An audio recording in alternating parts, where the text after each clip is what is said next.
Hi, second graders. How are you guys? It is a rainy Monday today, but I'm so excited I get to be here with you guys today. I have some exciting news.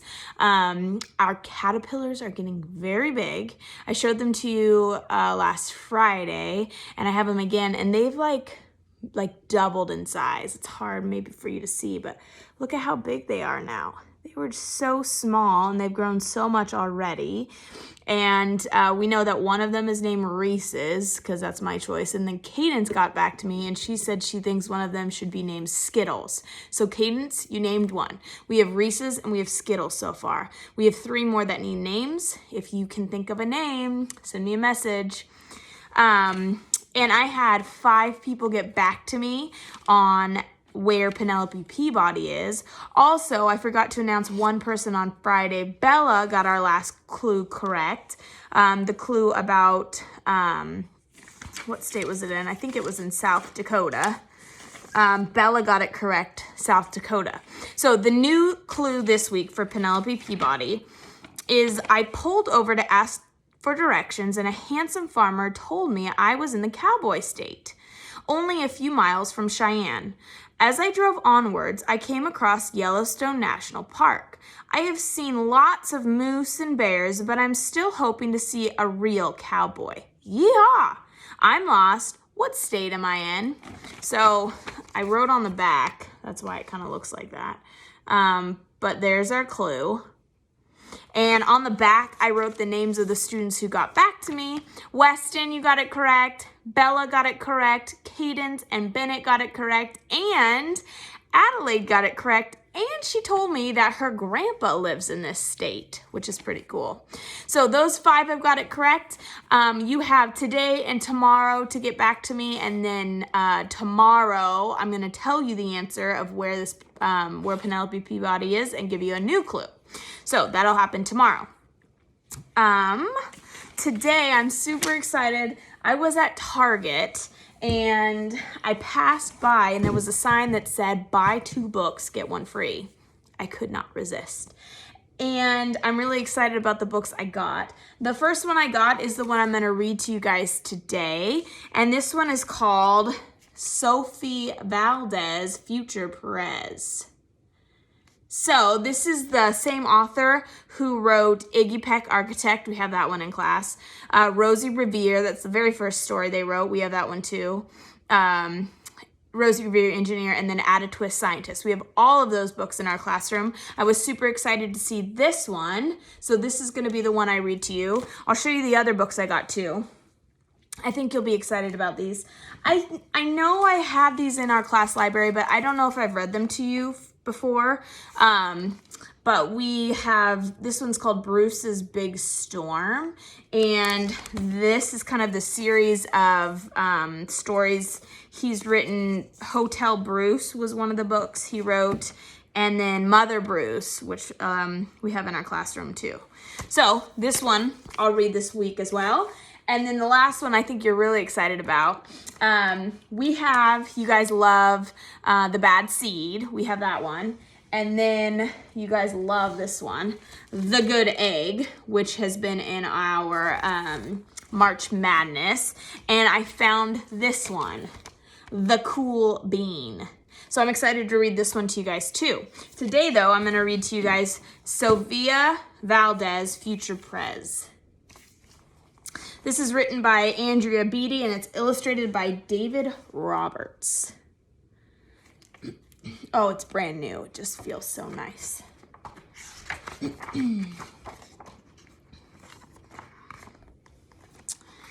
Sophia was a baby who got things done, helping her family before she turned 1. She and Abuelo went out every week to help elderly friends from Blue River Creek who couldn't get out and about on their own and with no place to gather were stuck home alone. You can see all these people are at home and you can see that here she is and she's walking with her abuelo, which in Spanish means grandpa. They're going to help them. raking the leaves, taking pets for a walk, or just dropping by for a treat and a talk.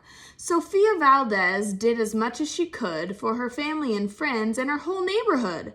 A dreamer, a doer, a real-life go-getter.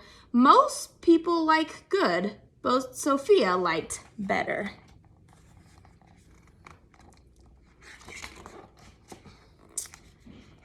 Ooh, look at all this writing. Each morning, Abuelo walked Sophie to class. They walked home again along Blue River Pass, making plans, munching cookies, Abuela and girl, except for that Tuesday when Pup saw the squirrel. With a howl, Pup took off, racing all through the town, over, under, beneath, and around. Sophia scrambled to try to keep up with the hollering man and the bellowing pup.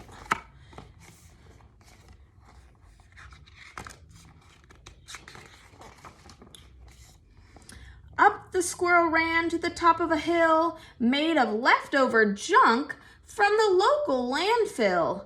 They reached the tip top of that mountain of trash, which jingled and broke with an ear-splitting crash.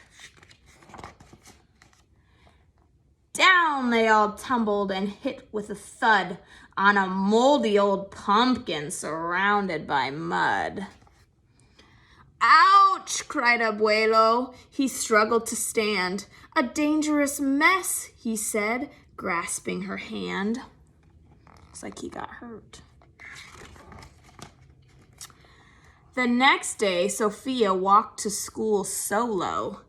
But it wasn't the same without her Abuelo. This is not right, declared young Sofia, who glared at Mount Trashmore and got an idea. Mount Trashmore, that sounds like Mount Rushmore, kind of. The very next morning at past dawn, she planted a sign at the front of the lawn. She stood back and smiled, and Pup gave a bark. Get rid of Mount Trashmore, let's build a new park.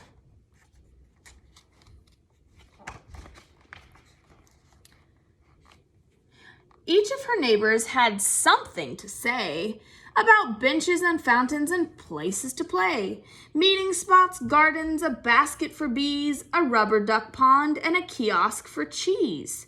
She drew every thought on her map of the park, which was perfectly perfect by a quarter till dark. And see everybody giving her ideas. She drifted to sleep in her cozy bed. Then, bam! She woke up when a thought smacked her head. Her heart skipped a beat as she realized each one of her neighbors had said, "Let me know when it's done." They all thought Sofia could build it alone. But how could one girl do so much on her own? The weight of that thought made her tender heart ache as night thunder growled and she lay wide awake. Then dawn brought a storm and the gloomy sky wept, and the heart-sick Sofia finally slept.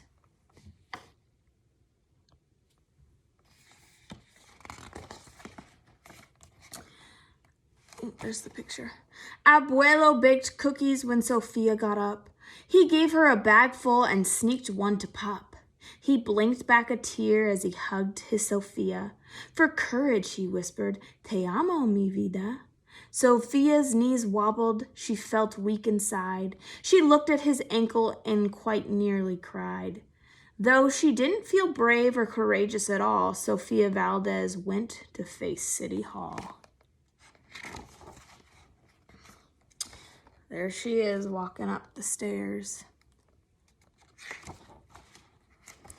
The mayor's office sent her to room 401, the Blue River Creek Department of Fun, which sent her downstairs to room 302, the office of duck ponds and cool things to do, to the office of monkeys, the department of cheese, the division of fountains and meetings and bees, then down to the basement so musty and cramped, where all the town's papers were sorted and stamped. And that's where the clerk said what no one else did: "You can't build a new park. You're only a kid."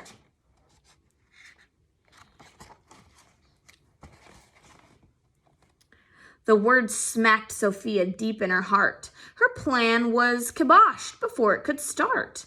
"I think," said Sofia, "I think that law's wrong." But her second-grade voice didn't sound very strong. The clerk said clearly, "It cannot be done. Do you have any question?" Sofia said, "One. If you were me, and if I was you, and he was your grandpa, what would you do?" "Well," said the clerk, and then she said nothing at all. She thought and she thought. Then she sent out a call to every employee throughout City Hall.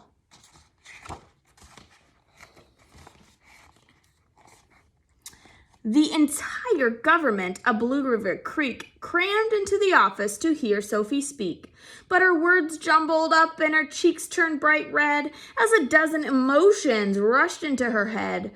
Her heart beat so loudly she thought it would crack. The crowd leaned in closer. Sofia leaned back. Then her arms brushed the edge of the old cookie sack, and that was the moment when Sofia first knew being brave means doing the things you must do. Though your heart cracks with fear, though you're just in grade 2. There she is talking.